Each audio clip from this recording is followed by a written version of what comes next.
Hi everyone, welcome to the Web3 Accountant Radio, the podcast where we dive into the fascinating world of the Web3 finance and compliance. I'm today's host Dana, and my partner is Wei Xiang. Hi Wei Xiang. Hi, Diana. Hi, today we have a special guest called Chris come to our podcast. And Chris has 10 years of experience as a CFO and in blockchain. He is the CEO and co-founder of Request Finance, the leading invoicing and payment solution for business operation in digital and fiat assets. Request Finance enables corporations, companies, and employees to compliantly pay and get paid in crypto and stablecoin, saving time, money, and hassle. Hello, Chris. Nice to meet you today. Hi, hello. Nice to meet you. Thank you for inviting me. Yeah, and in today's podcast, we would like to hear some insights and ideas about the professional field from you. And after that, we will explore with you your inspiration for entering the Web3 field and your outlook for the future in the Web3 in the free talk session. Yeah. Yeah, today we are very Perfect. fortunate to have Chris here to join us today. And as you are watching this, if you are in Singapore for token 2049 and you are a finance leader or CFO or CEO, and you have not joined the Web3 CFO branch, do check the link out, check the link below if you are in the club. And if you are not in the club, please do join the club. It's a club of 900 plus finance professionals, specially curated in the finance fields. And I saw on the invite link itself that salesperson are not invited to the branch. So we look forward to a cozy networking session. Yeah. So with that, maybe we can have Chris share a little bit about the crypto invoicing and payments. So what issues is he trying to solve, and what are some of the key issues that he has been solving recently? Yeah, as you said earlier, I have been a CFO before. I've been a CFO in different countries, including Switzerland, the US, and China in Shanghai. And I could see how many people struggle with cross-border payments. And I basically got into crypto in 2014. I started building on top of blockchain before investing in my first crypto. So I'm in it for the technology, and especially for the technology that has the power to solve what is going wrong with Swift transfers, for example, like whatever is a cross-border payments. And now fast forward to Request Finance, like with all my background experience and not only good experience, I want to help businesses all over the world to do cross-border payments properly. And there's a good example of a company that's helping businesses manage their payments, but not cross-border payments. It's Bill.com in the US with their 5 billion market cap. I think Request Finance is building an on-chain version of Bill.com with cross-border payments as basically the biggest advantage in there, because they are blockchain based. So cost effective, a few cents per transfer, and almost instant. And so basically in details, there's 4 pillars for Request Finance. The first one is accounts payable, to basically do the spend management of your company. The second one is accounts receivable, to issue invoices and to get paid for anyone, like big companies, but also freelance people. Then we have payments. So you can manage payments in crypto with 20 chains, with hundreds of cryptos, and also to 190 countries in fiat. And lastly, there's accounting. So we also help with on-chain accounting, basically taking all on-chain transactions and removing the struggles of accountants who are not Web3 geeks. So we also offer accounting. Yeah. So Chris, so through request itself, we are able to pay for crypto payments with fiat accounts. So for example, today I received, because for example, my blockchain company require a cybersecurity audit on my blockchain codes. And in this case, the people doing the cybersecurity audit require crypto as payment, like maybe USDC. So in such cases, we using request finance, we will be able to pay in USD for these USDC payments, because many of those on-chain cybersecurity firms, they might prefer crypto compared to fiat. Yes, so many companies now prefer crypto. What is happening the most with our product at the moment is the company that want to spend crypto for people and vendors who want to receive fiat. This is happening a lot. Huge volume, huge growth, double-digit growth over the last 12 months. And total volume actually at Request Finance is above 800 million in basically payments for bills, for employees, for expenses, for vendors, and so on. And yeah, there's both cases on ramp and off ramp of crypto funds.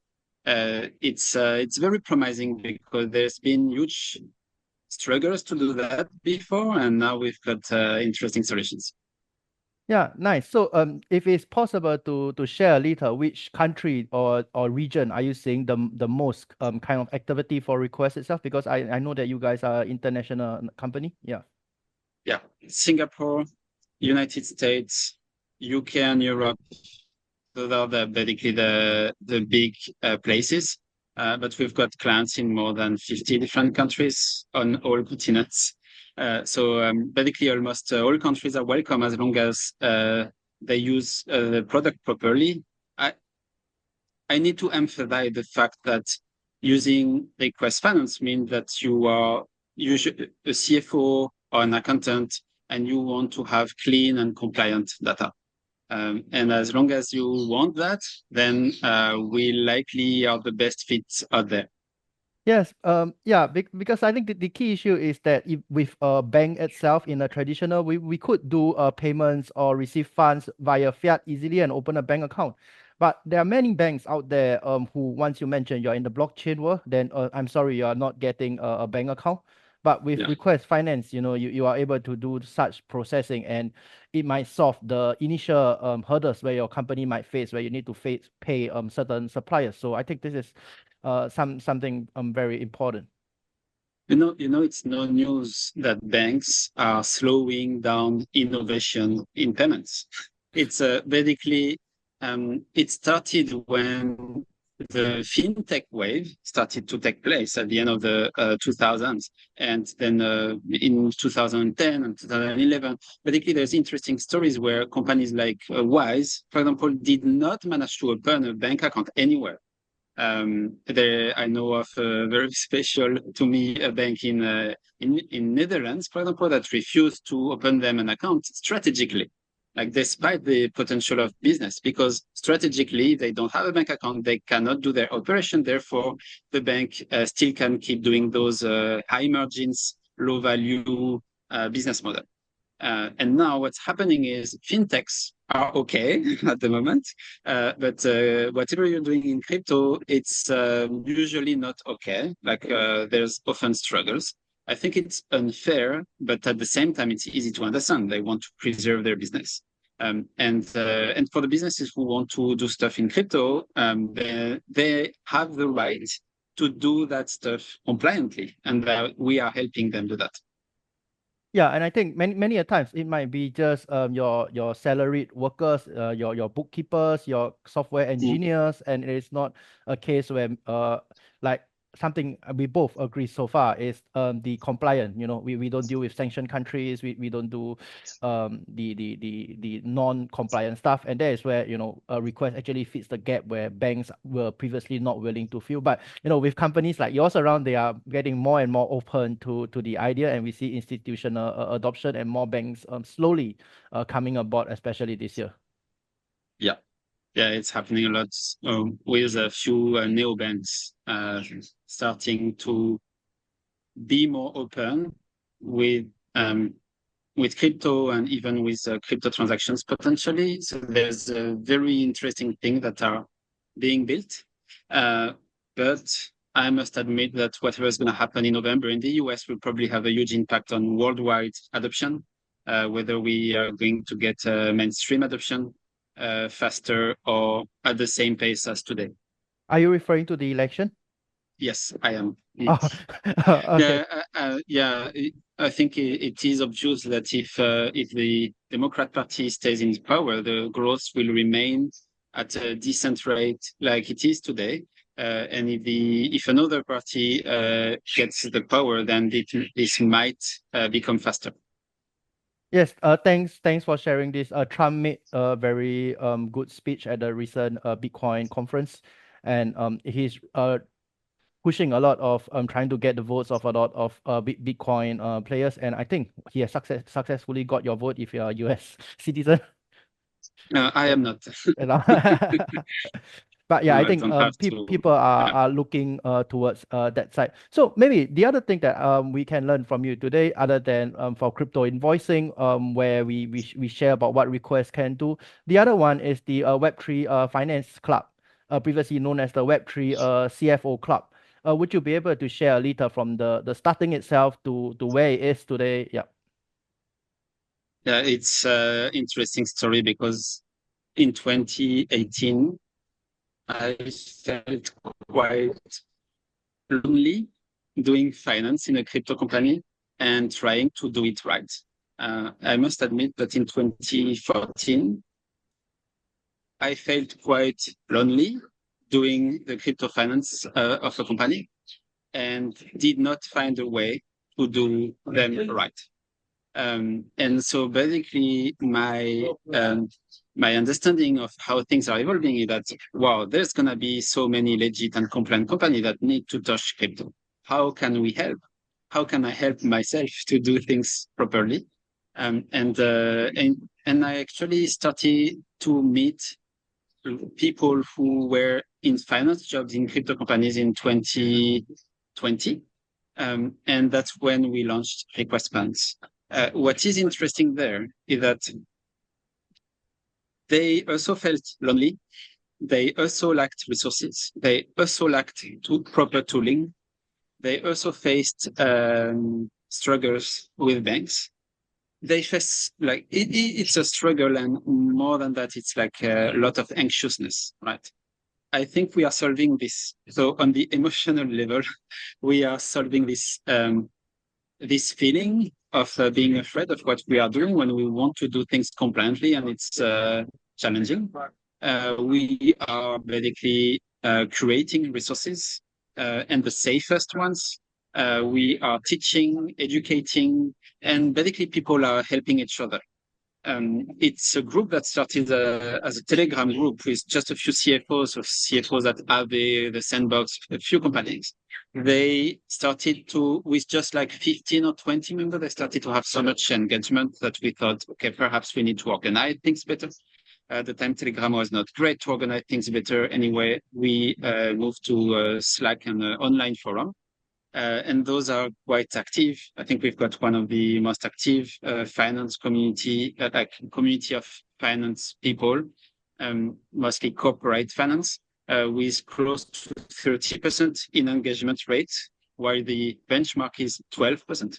And you said it earlier, we try to accept only people with finance backgrounds, with Web3 experience, ideally C-levels, COOs, CEOs, CFOs, also accountants, treasurers, so people who know what they are talking about. They face the challenges and they can share lots of interesting resources.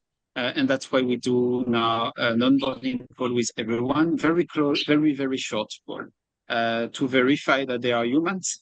That's also why we reject 85% of applicants. It's because if someone is not an accountant or not a finance person, then basically we cannot let them in. So it's a very precious community. It's very important to me. I think it's very important to the members as well. And I encourage people who want to learn and share there to apply and join.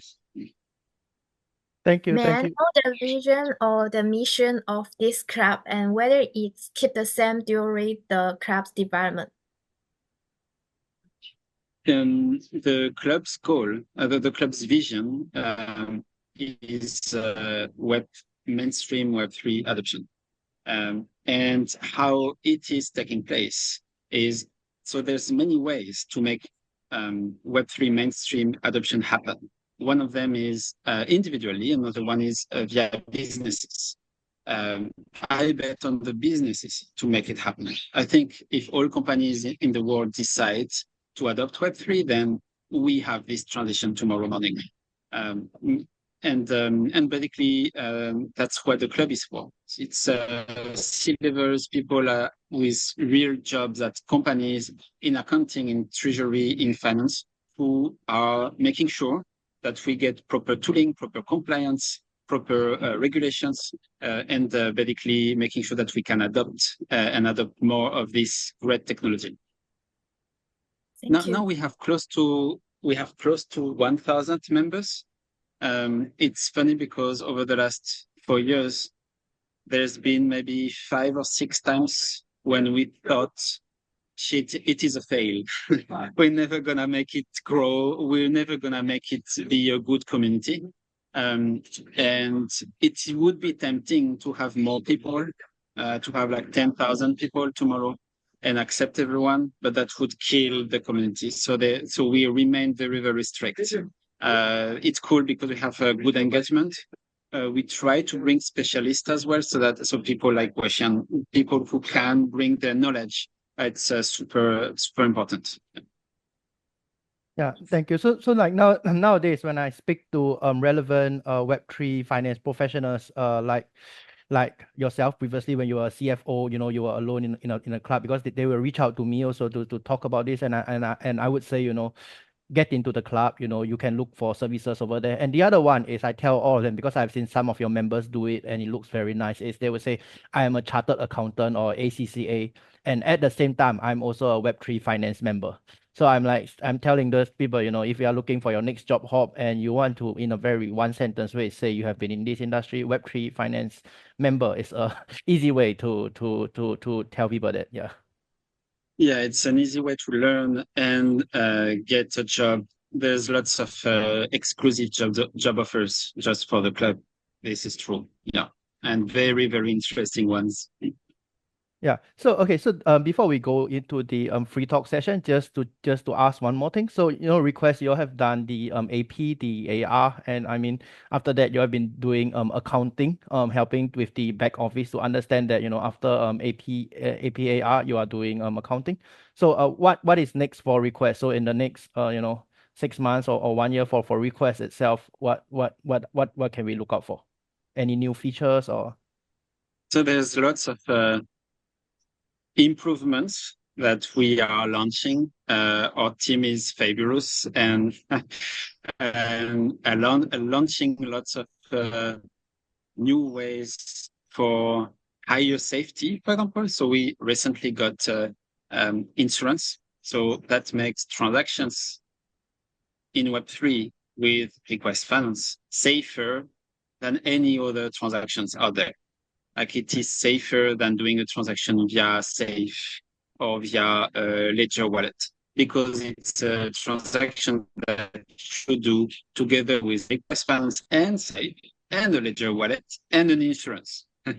So we added an insurance, and it's something that will be even extended over the next few months.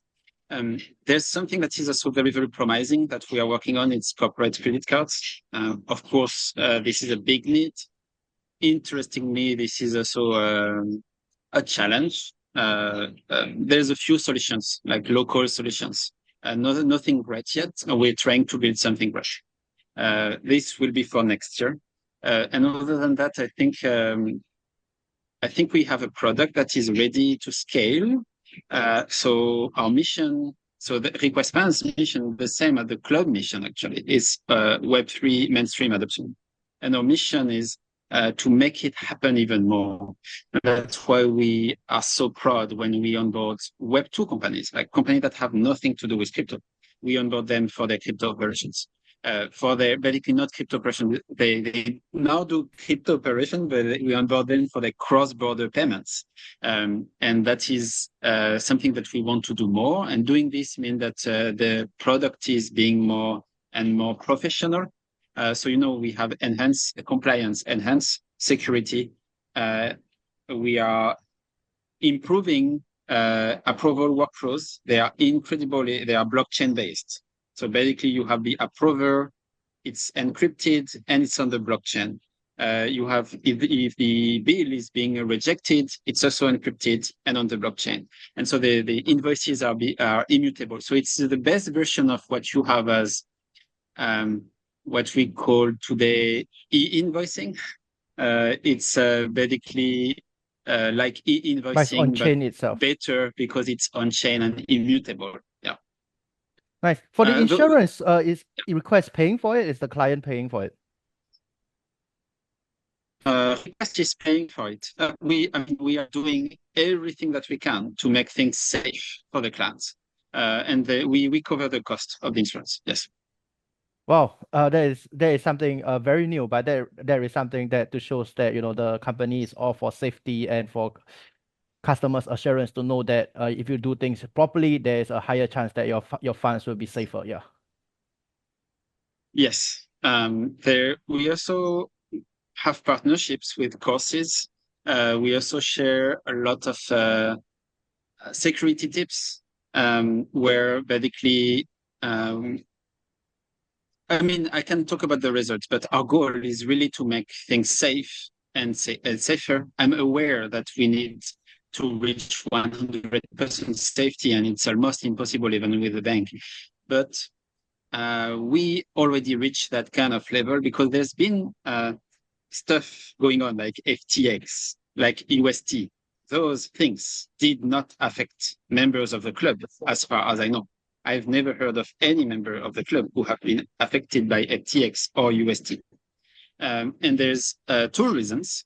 The first reason is because Request Finance clients are in the club, and Request Finance did not approve UST on the platform. So we did not get UST funds. And there's another reason is because we are so into security and safety that we share about this topic, and we are helping people to make the right choices.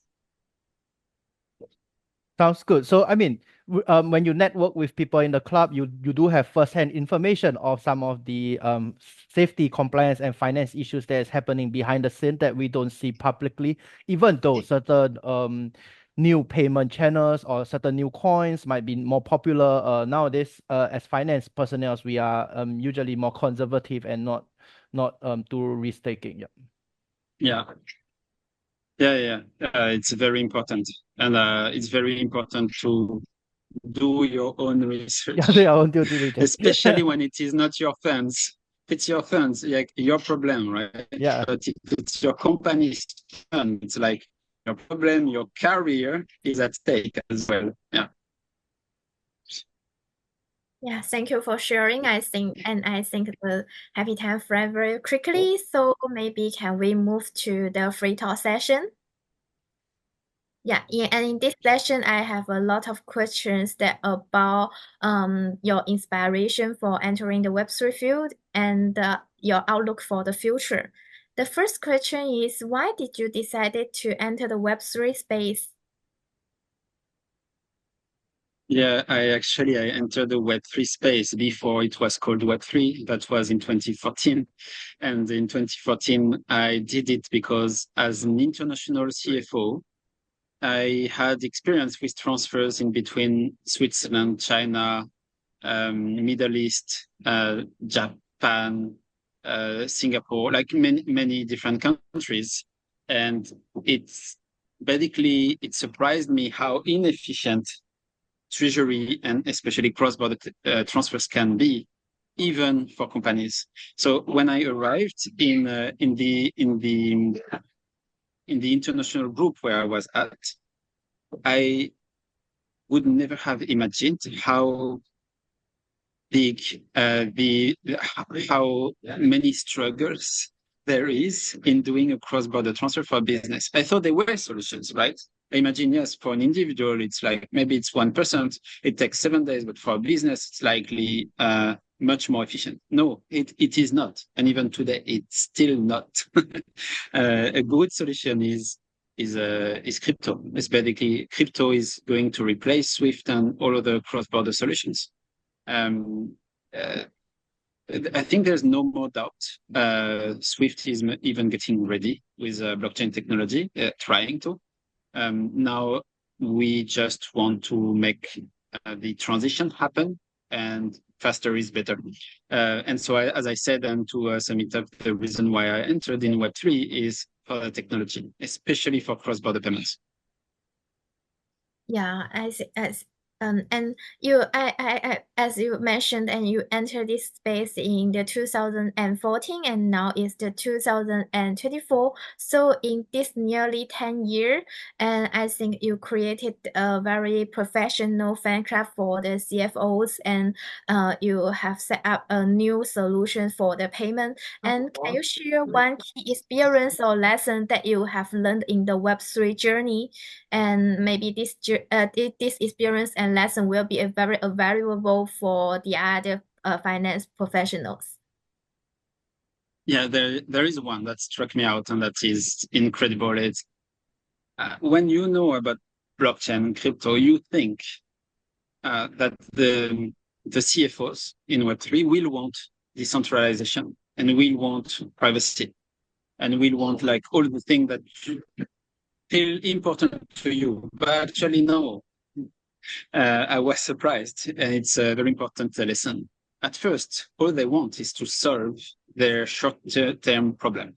Like all they want is like to make a payment from an end to another end, from a country to another country, whatever it takes. Like they just want it to reach the recipient, and basically you go back to the basic principles, like what they want first, the most important, and privacy and decentralization is second.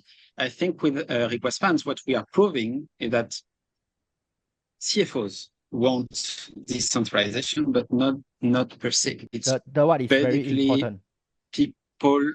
People do not want decentralization per se. What they want are the advantages of decentralization. So there is no one who is really thinking, I want decentralization. There is no decentralization maximalist, but there are people who want safety. And if they want safety, then they might want decentralization because decentralization makes insurance possible, on-chain insurance possible. Or they want like a fast transfer. And then maybe they want decentralization after all, because to make a fast transfer from Pakistan to New Zealand, you need blockchain. Yeah, I think before I think it's an important lesson. Before blockchain, there was no alternative to Swift that I know of. I think maybe PayPal, but it's still slightly more complicated. With blockchain, it's a lot faster. Yeah, and there was like no efficient and cost-effective solution that was a good alternative to Swift. Yeah.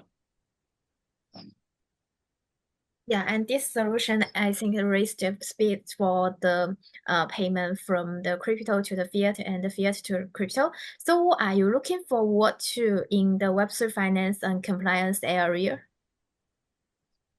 Sorry, can you repeat the question, please? What are you looking forward to in the Web3 finance and compliance? I'm looking forward to more regulations. Ideally, more regulations that are easy to follow and that are smoothing the onboarding experience, because I think that's through regulation that we're going to get mainstream adoption. Oh, okay. Yeah. So now I think many countries are setting the regulations about the crypto and the payment now. Yeah. Yeah, it is happening. Yeah, so sometimes those new regulations sound complex, but they are complex for us, definitely. I mean, for people who already are in the Web3 world. But they are not that complex for people who are not there, like big corporations, listed companies. What they need to be reassured. If they know that there is a regulatory framework, then they can do it.